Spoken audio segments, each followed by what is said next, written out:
Morning, everybody. So, welcome to the UnCon breakfast with me. It's really nice to be here.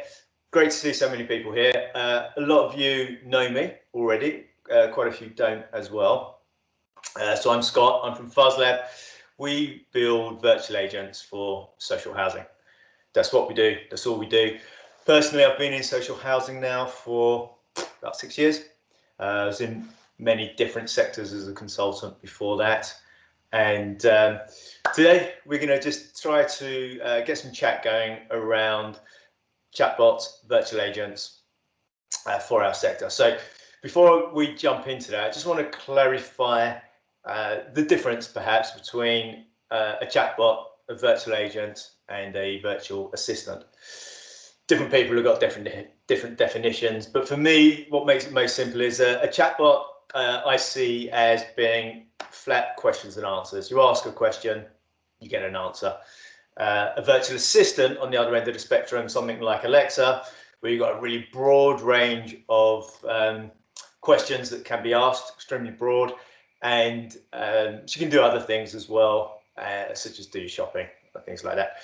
A virtual agent, somewhere in between, is what I see as a customer service agent that responds to queries, but also enables customer self-service. So for housing, our product, for example, you can book a repair, you can query your rent statement, you can fill in a form for a mutual exchange or a pet request, something like that. And there's an interaction. There's an interaction between the customer and the housing management system.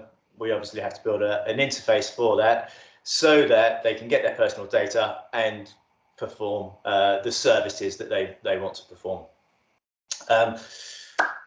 Any questions on that? I hope it's clear. All right, good. So we've been building chatbots for the sector now for about 3 years, and the things that our customers are telling us they're challenged by within the contact center are typically their staff training. So they have to continually train their team. Different people are at different levels, and therefore the messages that are getting through to the customers aren't always consistent.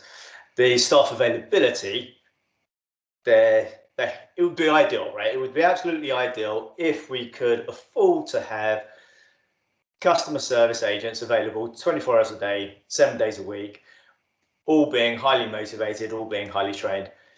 Unfortunately, that's not a reality. We have, like in every other sector, competing priorities.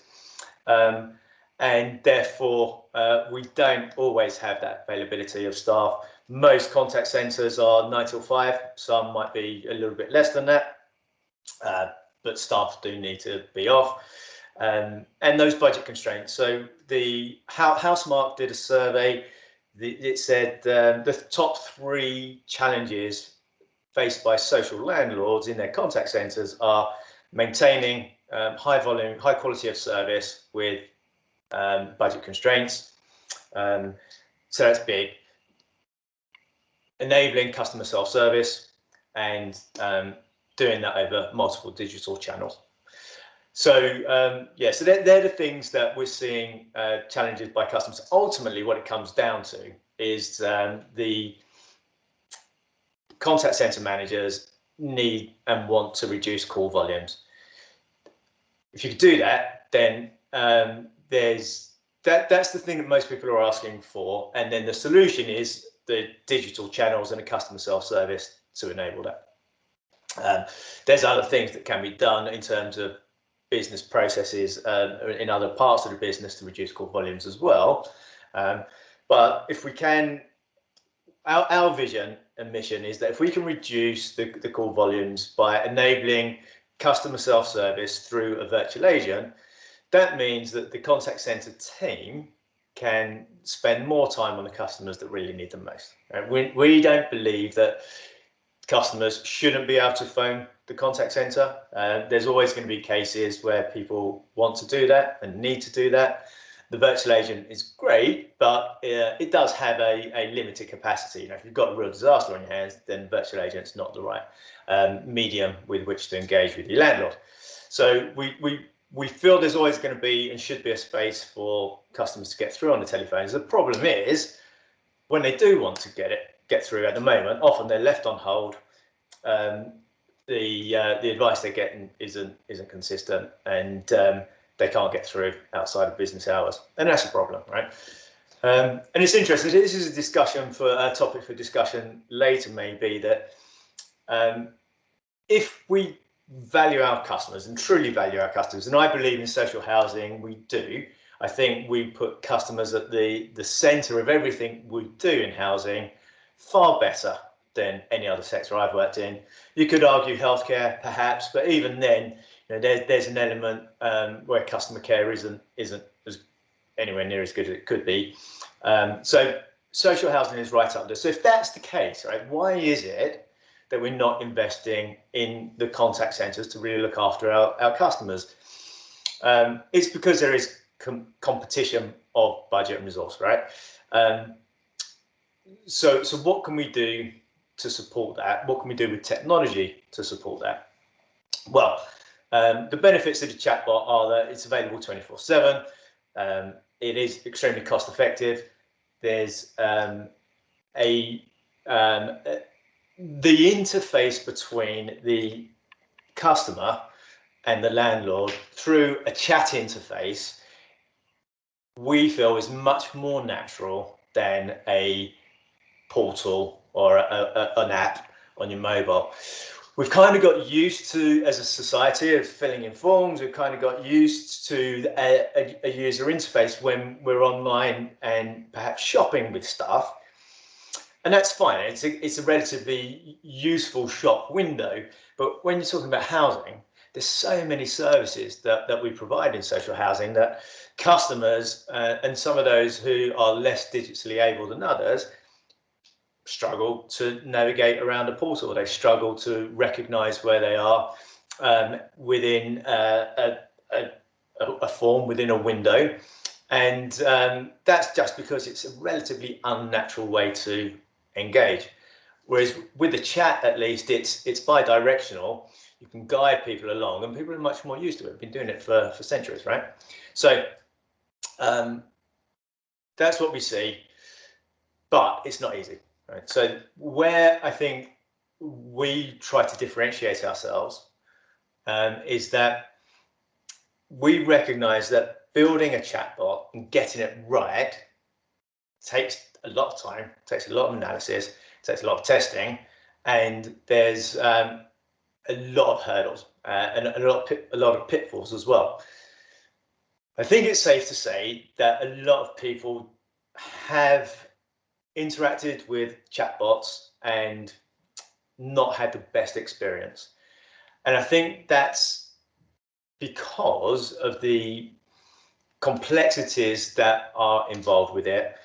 And when you try and build a chatbot yourself, we're told that, or people are told that it's easy to do. All you need to do is upload your questions, train it with a few example questions, and away you go. Unfortunately, that just doesn't work. So where we come in is we've done all of that hard work for our customers by pre-training the artificial intelligence, by identifying all of the questions that customers are likely to ask.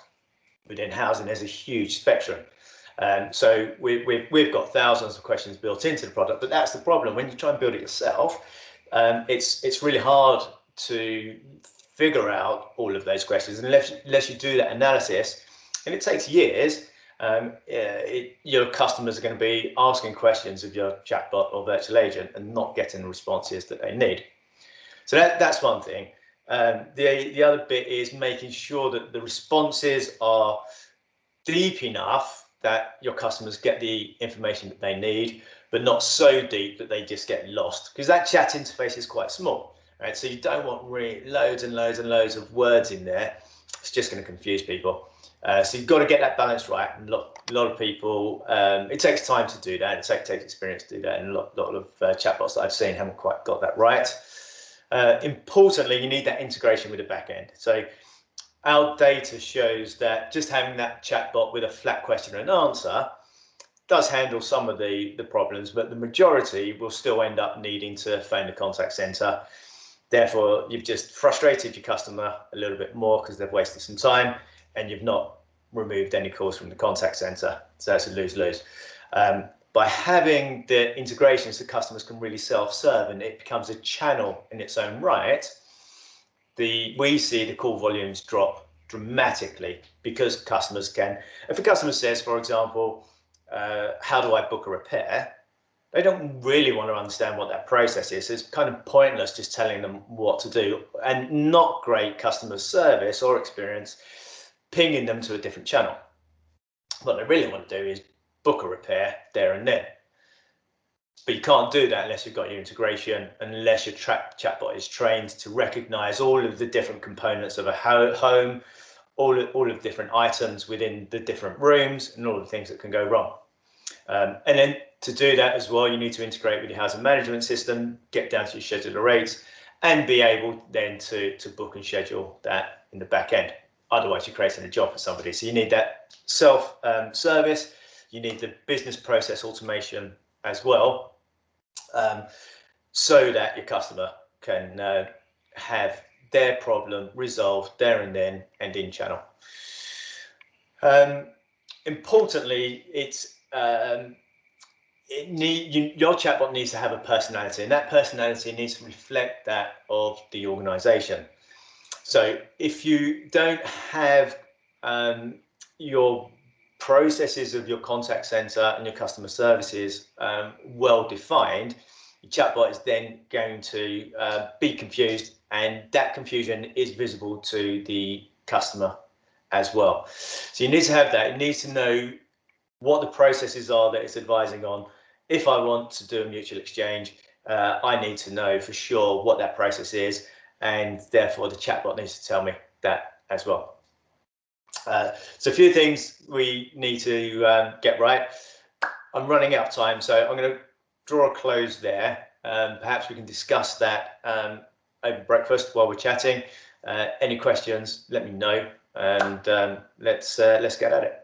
Thanks very much.